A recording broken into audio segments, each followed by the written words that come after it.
Usapang million views naman po tayo. Alam nyo ba guys, napakaganda po itong katanungan ng ating follower, si Ate Rim Vlogs, no? Ang kanya pong katanungan, nagkaroon nga po siya ng million views pero hindi naman niya mukha yung nasa video na yon. Maiko-consider mo na ba yon sa sarili mo na nagkaroon ka ng viral video?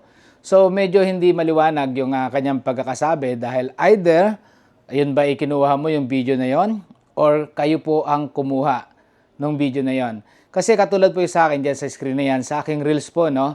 Yan po makikita nyo yung dalawa na yan, yung pong contestant na yan, at saka po itong sumasayaw.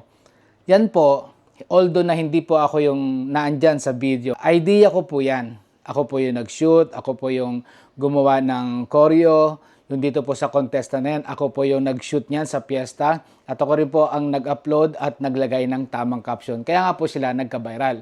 So, ibig sabihin guys yan, i-credit ko yan sa sarili ko. Dahil akong gumawa niyan eh. Dahil idea ko lahat yan. So, kung ganun po ang nangyari sa video nyo, Ma'am Ate Rim Vlog, maging proud kayo dahil nagkaroon po kayo ng viral video. Although, na hindi nyo mukha yung nakalagay dyan.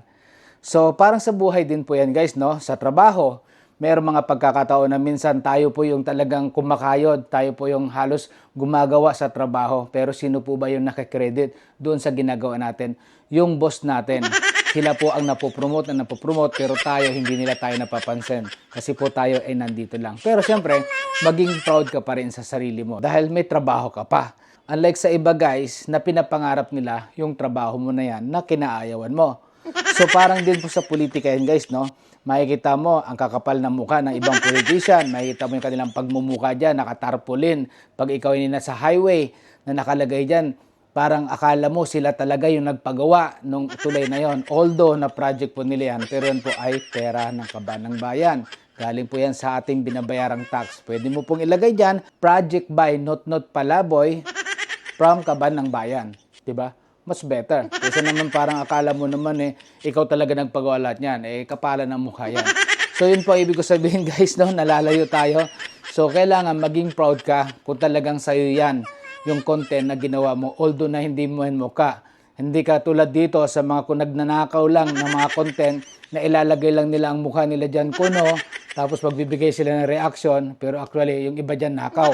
Hindi ko po nila lahat. Kasi baka yung iba po may tamang credit. At yan po, ibibigyan natin ng tutorial sa mga susunod po nating topic. Balik po kayo dito bukas guys. Dahil kay Not Palaboy, may natutunan ka na nakabungis-ngis ka pa. Bye!